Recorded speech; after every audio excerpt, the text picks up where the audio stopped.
कैफियत पैदा हो गई है ना, इस पे छोटा सा एक एनालिसिस भी मैं आपके सामने रखता हूँ और जो खबरें हैं वो भी आपको बताता हूँ। इमरान खान साहब का केस भी लगा हुआ था आज इस्लामाबाद हाई कोर्ट में, बल्कि दोनों केसेस उनके लगे हुए थे। उसमें भी एक डेवलपमेंट हुई है और ये केसेस इस मौके पर दोनों इकट्ठे कैसे लग गए और किस तरीके से ये आगे बढ़ेंगे ये भी आपको मैं अभी बताता हूँ। और पाकिस्तान एक बड़े अजीबोगरीब सिचुएशन में फंस गया है मौजूदा रजीम के हाथों। उससे पाकिस्तान कैसे निकल सकता है और ये हालात पाकिस्तान को कहाँ ले जाएंगे। नंबर एक तो ये है कि इमरान खान साहब की बहनों पर भी तनकीद शुरू कर दी गई है। कोई दबे लफ्ज़ों में करता है, कोई खुले लफ्ज़ों में करता है। कुछ आर्टिकल उनके खिलाफ लिखवाए जा रहे हैं, कुछ उन्हें डिक्टेटर करार दिया जा रहा है। देखिए, इमरान खान साहब की जो बहनें हैं वो सिर्फ अपने भाई के लिए जाती हैं हर जगह पे। ये बात सबको अंडरस्टैंड करनी पड़ेगी। उनका पॉलिटिक्स से वो दे डैम केयर कि जनाब ये जो पॉलिटिकल पार्टी है पीटीआई वो क्या करती है क्या नहीं करती। उनके दिमाग में ये है कि हमारा भाई बाहर निकलना चाहिए, उसके लिए वो किसी से भी लड़ाई कर लेती हैं। इमरान खान साहब जो भी उन्हें कहते थे, अब वो बजाय ये सोचे कि इसके नताइज क्या होंगे, वो बाहर आके बोल देती थी। देखिए ना, अगर अलीमा खानम और बाकी लोग पॉलिटिकल होते जैसे बाकी पॉलिटिकल लोग सोचते हैं तो वो बाहर आकर अल्फाज को तब्दील कर लेते। लेकिन जो इमरान खान ने कहा उन्होंने बाहर आकर बिल्कुल वैसे ही वो बात की और पार्टी के लोगों ने शायद उस तरह से बात नहीं की। तो अब सूरत ये पैदा हो गई है कि वो खुलकर कह रही हैं कि पाकिस्तान तहरीक इंसाफ जो कर सकती थी वो उन्होंने नहीं किया, और ये बात पाकिस्तान का सोशल मीडिया भी कह रहा है। इमरान खान साहब की पॉलिटिकल पार्टी जो है उसकी वो स्ट्रेंथ जो वो शो कर सकती थी, जितने बड़े पैमाने पे लोगों ने उनका साथ दिया, जितने बड़े पैमाने पे लोग उनके साथ खड़े हुए, उस तरीके से वो काम कर नहीं पाए। और इसके लिए अगर मैं कहूँ कि सबसे बड़ा कसूरवार कौन है, तो सबसे बड़ी गलती हुई गंडापुर साहब से। गंडापुर साहब को एतमाद भी मिला, मौका भी मिला, लोग भी बहुत बड़ी तादाद में उनके साथ चले। लेकिन गंडापुर साहब ने 2 मरतबा ऐसा किया कि पाकिस्तान तहरीक इंसाफ के अंदर जो एक तहरीक चलाने की कैपेसिटी थी वो बहुत बुरी तरह मुतासर हुई। अभी बार बार कोशिश करने के बावजूद तहरीक इंसाफ वो कैपेसिटी उस तरीके से दोबारा बढ़ा नहीं पाई। हाँ, एक मोमेंटम बनाया सुहेल अफरीदी ने और वो कुछ और चीज़ें करने की बात कर रहे हैं, लेकिन क्या ये हो पाएगा। एक तरफ इमरान खान साहब की बहनों के ऊपर तनकीद जो है वो शदीद हो गई है, वो तेज़ हो रही है, और पार्टी के जो ज़राए हैं वो ये कहते हैं, जो इंटरनल मीटिंग्स हो रही हैं उनमें ये तय किया गया कि इमरान खान साहब को मुज़ाकरात के ज़रिए बाहर लाया जाए, सड़कें कोई ऑप्शन नहीं है। अब एक सवाल ये पैदा होता है कि अगर ये मुज़ाकरात करते हैं हुकूमत के साथ तो किन शराइत के ऊपर मुज़ाकरात करेंगे। देखिए, मुज़ाकरात जब भी करने हैं तो शराइत तो इमरान खान साहब की है, और उनकी जो आखिरी 3-4 शराइत है वो मैं आपके सामने रख देता हूँ। एक, वो पहले ये कहते थे कि आप मैंडेट वापस करें, अब वो ये कहते हैं कि पाकिस्तान में नया इलेक्शन करवाएं। दूसरा, वो ये कहते हैं कि 26 नवंबर और 9 मई के हवाले से आप जुडिशल इंक्वायरी करवाएं, सीसीटीवी फुटेज निकालें और बताएं कि किसने ये कत्लेआम करवाया। इन चीज़ों को आप चेक करें।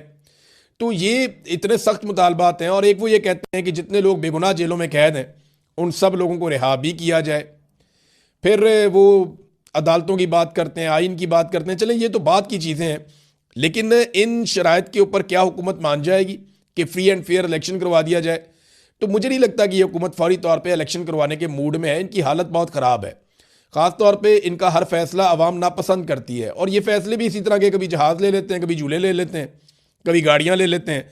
तो ये इससे बाहर नहीं निकल रहे, और ये दावे करते हैं आवाम की खिदमत के, और सिर्फ अपने जलसे जुलूस और तस्वीरें, इसके ऊपर इनकी पूरी पॉलिटिक्स चल रही है। ग्राउंड के ऊपर इन्होंने गरीब आदमी के लिए किसी किस्म का कोई काम नहीं किया। अब इमरान खान की मर्जी कैसे शामिल करवाई जाए? देखें ना, अगर पाकिस्तान तहरीक इंसाफ बातचीत करती है हुकूमत के साथ तो इमरान खान की मर्जी शामिल करवानी पड़ेगी ना। इमरान खान को कुछ मिलेगा तो इमरान खान साहब कुछ देंगे ना। इमरान खान साहब को क्या मिल सकता है? देखें, जेल से बाहर आने के लिए इमरान खान साहब क्या कुर्बान कर सकते हैं? क्या वो इस हुकूमत को तस्लीम कर सकते हैं अगले 3 सालों के लिए कि यह हुकूमत रहे? तो इसका जवाब है कि ये तो मुझे तो समझ नहीं आ रही कि इमरान खान साहब ये कबूल करेंगे। करना होता वो पहले कर लेते।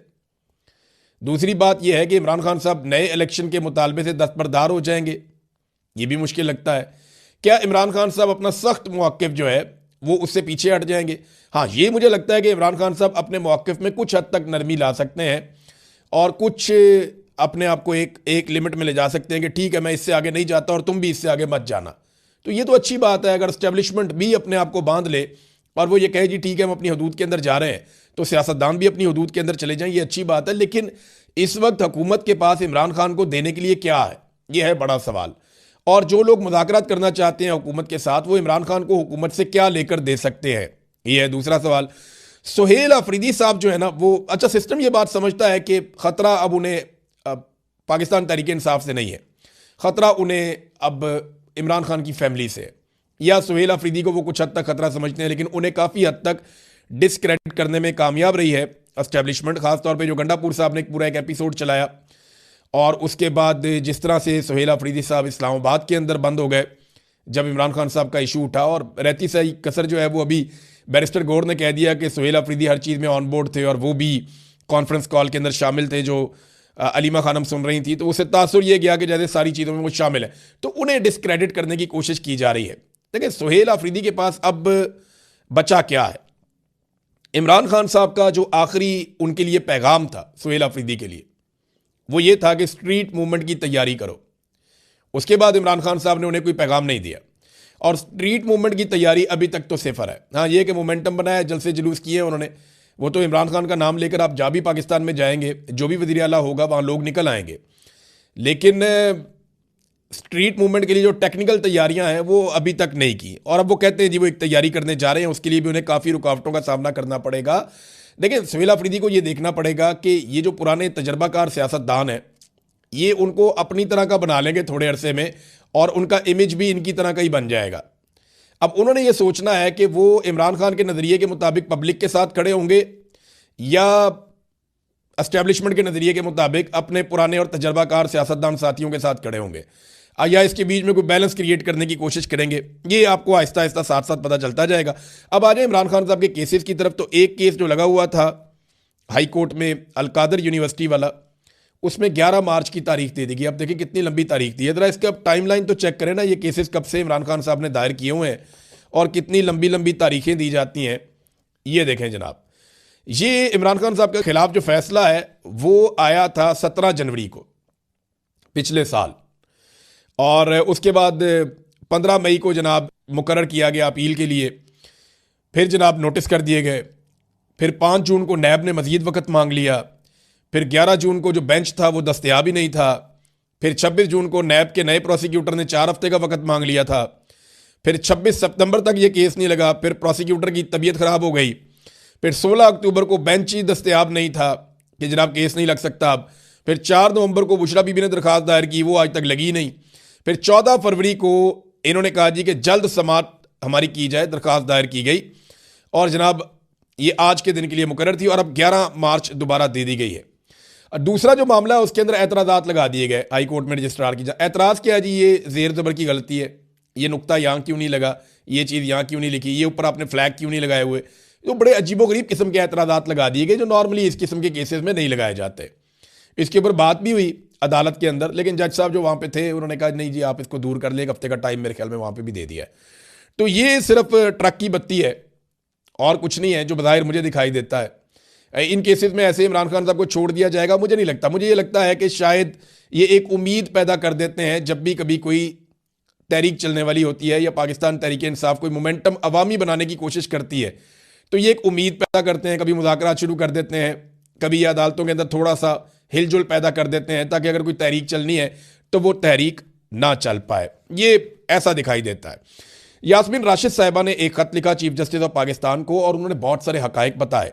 उन्होंने कहा जी जब नवाज शरीफ जेल में बीमार हुए तो हम उन्हें अस्पताल लेकर आए थे, और हमने नवाज शरीफ को यह ऑफर किया था कि वो अपने पसंदीदा डॉक्टरों के नाम बताएं, हम उनसे मियाँ नवाज शरीफ साहब का इलाज करवाएंगे।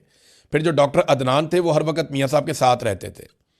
फिर फैमिली को भी फ्री एक्सेस दी गई थी, मियाँ साहब को हर तरह से फैसिलिटेट किया गया था, लगातार उनकी मुलाकातें चल रही थी। फिर डॉक्टर अदनान डॉक्टर्स की तमाम बोर्ड मीटिंग्स के अंदर भी बैठते थे जो नवाज शरीफ के अपने डॉक्टर थे।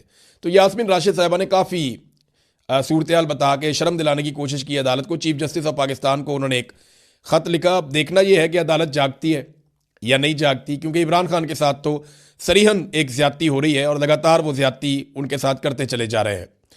नाजरीन, एक और ख़बर है, ये बरतानिया से आई है। बरतानिया के पार्लियामेंटेरियंस ने पाकिस्तान को जो एड दी जाती है, जो इमदाद दी जाती है, उसके हवाले से आवाज़ उठा दी है कि जो पाकिस्तान को इमदाद दी जाती है उसको मशरूत किया जाए, उस पर नज़रसानी की जाए कि पाकिस्तान में जमहूरियत और इंसानी हकूक़ की पामालियाँ हो रही हैं और उनका खात्मा यकीनी बनाया जाए, और उसके साथ इसको मशरूत किया जाए।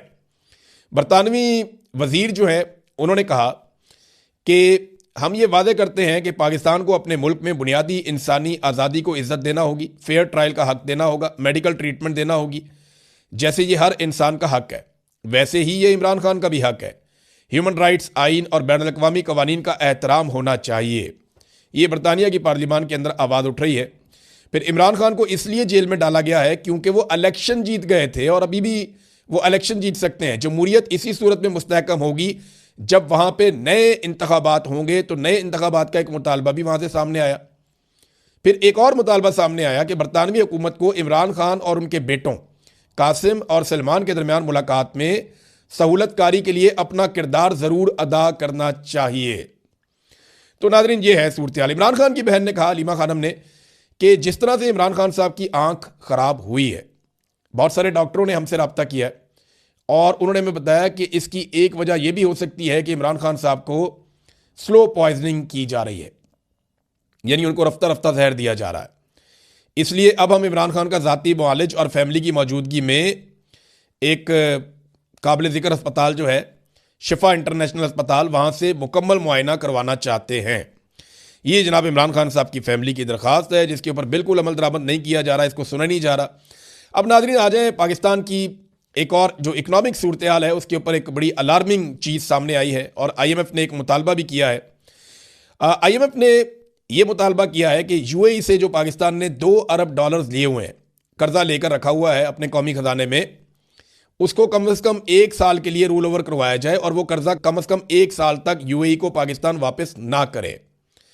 और ये जो वफद है, इन्होंने बताया जी कि ये जायज़ा वफद है। इन्होंने कहा जी कि UAE का $2 अरब डिपॉजिट 1 साल के लिए रोल ओवर ना होने पर बड़े हालात ख़राब हो सकते हैं और पाकिस्तान के लिए मुश्किलात पैदा हो जाएंगी। पाकिस्तान ने यकीन दहानी करवाई है कि हम करवा लेंगे। देखिए, UAE ने $2 अरब का जो कर्जा है उसको पहले 1 महीने के लिए और फिर 13 फरवरी को 2 महीने के लिए रोल ओवर किया था। पाकिस्तान ये कोशिश करेगा कि कम से कम 1 साल का टाइम मजीद मिल जाए। अभी जो टाइम है पाकिस्तान के पास वो अप्रैल के मिड तक का टाइम है और अगर उसके बाद देखें बजट आ रहा है और अगर बजट में IMF ने हाथ खींच लिया या मजीद कड़ी शराइत लगा दी तो ये हुकूमत मजीद मुसीबत में पड़ जाएगी। अवाम को कोई रिलीफ नहीं दे पाएगी बल्कि अवाम की कमर ये मजीद तोड़ देंगे। तो UAE से उनको मनाना बहुत ज़रूरी है और उनको मनाने के लिए आपको पता है फिर बहुत सारों को मनाना पड़ेगा। UAE जो है वो अपने पैसे को इस्तेमाल भी कर सकता है, उसको खित्ते के अंदर अपनी अजारादारी का बड़ा आजकल UAE का एक ट्रेंड चल रहा है। वो सूडान के अंदर भी मुदाखलत है उनकी, लीबिया के अंदर भी, सोमाली आइलैंड में भी और यमन के अंदर भी, और सऊदी अरब इस मामले पे नाराज़ भी है UAE से कि वो ये काम ठीक नहीं कर रहे, बल्कि उसका उन्होंने इजहार भी किया है। तो UAE जो है वो अपना एक बहुत तगड़ा उन्होंने एक अपना सतून खड़ा कर दिया है और पाकिस्तान के लिए प्रॉब्लम ये है कि वो $2 अरब उनसे रोल ओवर करवाने हैं या कोई और पाकिस्तान को ये पैसा दे दे। तो अब पाकिस्तान इसके बदले में किस किस्म का कंप्रोमाइज़ करेगा ये देखना पड़ेगा। देखिए, बांग्लादेश में जब इनकलाब आया ना तो उसके बाद डॉक्टर मोहम्मद यूनुस को लाया गया। डॉक्टर मोहम्मद यूनुस आए और 18 माह तक वो वहाँ पे रहे और फिर उन्होंने इलेक्शन करवा दिए। अब एक नई हुकूमत बन चुकी है, लेकिन इन 18 महीनों में डॉक्टर मोहम्मद यूनुस ने जो मेहनत की उसके नतीजे में बांग्लादेश के जो ज़र मुबादला के ज़खायर हैं, जो कौमी ख़जाना है उनका, उसमें $9.5 अरब का इजाफा हुआ, यानी 50% इजाफा उन्होंने 18 महीनों में कर दिया। ये काबिल लोग। देखिए, पहले हसीना वाजिद थी, मिलिट्री एस्टेब्लिशमेंट थी। जैसे ही बांग्लादेश की जान छूटी वहाँ की घटिया मिलिट्री एस्टेब्लिशमेंट और हसीना वाजिद से, तो क्या हुआ, वहाँ $9.5 अरब के 50% उनके ज़र मुबादला के ज़खायर बढ़ गए। और पाकिस्तान में क्या हुआ, घटते ही गए, घटते ही गए। जो इमरान खान साहब ने $16 अरब पे छोड़े थे वो इन्होंने हालत ये कर दी है कि $12 अरब तो इस वक्त दोस्त ममालिक के पड़े हुए हैं और बहुत थोड़े से पैसे पाकिस्तान के अपने हैं और ये रोल ओवर के लिए मिन्नतें और तरले करते जा रहे हैं। वर्ल्ड बैंक के जो आदादो शुमार है ना, देखिए वर्ल्ड बैंक का भी तो एक मेयार है ना गुरबत का। तो वर्ल्ड बैंक का जो मेयार है, अगर उसके मुताबिक आप ये देखें कि पाकिस्तान में कितने लोग गुरबत की लकीर से नीचे ज़िंदगी गुजार रहे हैं, तो आप हैरान हो जाएंगे। लगभग आधे से ज़्यादा लोग, यानी कुछ इकोनॉमिस्ट तो ये कहते हैं कि 60% पाकिस्तानी गुरबत की लकीर से नीचे ज़िंदगी गुजार रहे हैं। अगर आप वर्ल्ड बैंक के बनाए हुए मेयार के मुताबिक देखें तो 60% पाकिस्तानी गुरबत की लकीर से नीचे जा चुके हैं। नाज़रीन, जहाज़ वाली जो कहानी है जो बड़ी सुबकी का बायस बनी पंजाब हुकूमत के लिए, मिनिस्टर ने बहुत झूठ बोला, तो बिलाखिर इंफॉर्मेशन मिनिस्टर ने काफ़ी झूठ बोलने के बाद सच बोल दिया और यह करार दे दिया कि जहाज़ मरियम नवाज का है और साथ ही ताना दे दिया बिलावल को कि अगर बिलावल सिंध हुकूमत के जहाज़ में इधर उधर फिर सकता है तो फिर मरियम नवाज या पंजाब हुकूमत जहाज़ क्यों नहीं ले सकती। तो मरियम की भी मर्जी है। देखें, अब ये तो बिलावल के साथ भी ज्यादती है। अगर मरियम नवाज की बेटी है तो बिलावल आसिफ जरदारी का बेटा है, तो फिर बिलावल को भी गल्फ स्ट्रीम का जहाज़ लेना चाहिए, उसे भी इसी तरह का एक लग्जरी जहाज़ चाहिए। वैसे इंडिया के किसी वज़ीर आला के पास या हुक्मरान के पास गल्फ स्ट्रीम का जहाज़ नहीं है, हालांकि पाकिस्तान से बहुत बड़ी इकॉनमी है वो, लेकिन उनके हुक्मरान इतने अय्याश नहीं है जितने पाकिस्तान के हुक्मरान अय्याश हैं। नाजरीन, मोदी का जो दौरा है उस पर थोड़ी सी बात कर लेते हैं हम जाते जाते, क्योंकि ईरान के ऊपर अटैक बहुत करीब आता जा रहा है। जिनेवा के अंदर जो मुज़ाकरात हुए हैं उसके बावजूद धमकियां अमेरिका की जारी हैं। वो फुल दबाव ईरान के ऊपर डाल रहे हैं कि बहुत बड़ी जंग आप पे मुसल्लत कर दी जाएगी और ईरान में रजीम तब्दील कर दिया जाएगा। ईरान जंग से अवॉइड करना चाहता है, लेकिन जंग उसके ऊपर मुसल्लत हो चुकी है ऑलमोस्ट। या तो उन्हें अमेरिका की सारी शराइत माननी पड़ेंगी या फिर उन्हें जंग के लिए तैयार रहना पड़ेगा। अब नरेंद्र मोदी ने दौरा किया है इजराइल का, और इतने पुरजोश हैं नरेंद्र मोदी के, उन्होंने कोई 1 दर्जन ट्वीट कर दिए इस दौरे को लेकर, बार बार ट्वीट। और ये एक बड़ा ज़बरदस्त ताल्लुक है इसराइल का और भारत का। ये पाकिस्तान के खिलाफ भी कई मरतबा इस्तेमाल हुआ है। देखिए, पाकिस्तान ने डोनाल्ड ट्रंप तक जाने के लिए मोहम्मद बिन सलमान के लिंक को इस्तेमाल किया था। और एक बात मैं आपको बता दूं कि पाकिस्तान के सऊदी अरब के साथ शानदार ताल्लुकात हैं, बेहतरीन ताल्लुकात हैं, लेकिन मौजूदा हुक्मरानों से जो इस वक्त रजीम है पाकिस्तान में, उनसे इस वक्त की सऊदी हुकूमत कुछ ज़्यादा खुश नहीं है। ये मैं आपको आज कह रहा हूं ना, ये मुस्तकबिल में साबित हो जाएगा। आप सबको बहुत अजीब लगेगा, लेकिन आप पिछले चंद दौरे उठाकर देख लें, आपको कुछ चीज़ नज़र आएगी। बस आप गौर करते जाएं, कुछ दिनों में आपको बहुत सारी चीज़ें नज़र आएंगी। मैं ज़्यादा कहना नहीं चाहता क्योंकि 2 मुल्कों के ताल्लुकात का मामला है। तो पाकिस्तान और सऊदी अरब के ताल्लुकात तो शानदार हैं, वो हमेशा रहेंगे, लेकिन इस वक्त के सऊदी हुक्मरान, पाकिस्तान के मौजूदा हुक्मरान जिनमें एस्टेब्लिशमेंट भी शामिल है, उनसे कुछ ज़्यादा खुश नहीं है और वहाँ पे एक सर्द मोहरी देखने में आ रही है। बहरहाल, हमने जब पाकिस्तानी एस्टेब्लिशमेंट ने, आसिम मुनीर ने, शहबाज शरीफ ने ताल्लुक बनाना था डोनाल्ड ट्रंप से, तो मोहम्मद बिन सलमान के लिंक से ये लोग आगे बढ़ते हैं। उधर जब मोदी ने अपने मामला ट्रंप के साथ सीधे करने हैं तो नेतन्याहू को वो इस्तेमाल कर सकते हैं। और नेतन्याहू ये कैपेसिटी रखता भी है, क्योंकि डोनाल्ड ट्रंप नेतन्याहू को बहुत ज़्यादा अपने करीब रखता है, और डोनाल्ड ट्रंप और नेतन्याहू ऐसा लगता है जैसे कि एक सिक्के के 2 रुख हैं, वो एक दूसरे को बहुत सपोर्ट भी करते हैं। तो ऐसे में नेतन्याहू के लिए ये मुश्किल नहीं होगा। जो मोदी ने नेतन्याहू के साथ टाइम गुजारा है, तो इसका मतलब है कि डोनाल्ड ट्रंप के साथ भी उनके मामला ठीक होने वाले हैं। तो क्या इसमें पाकिस्तान के लिए अच्छा होगा, बुरा होगा? देखें, हर एक मुल्क को अपना हक है कि वो खुलकर अपने ताल्लुकात बनाए। इंडिया भी अमेरिका से ताल्लुकात बना सकता है, पाकिस्तान भी बना सकता है, लेकिन नॉर्मली जब पाकिस्तान और इंडिया जैसे ममालिक होते हैं जो एक दूसरे की मुखालफत में होते हैं, तो इन चीज़ों का एक दूसरे पे असर ज़रूर पड़ता है। और याद रखिएगा, मोदी जख्मी है, मोदी को मार पड़ी हुई है, उसके तैयारे गिरे हैं।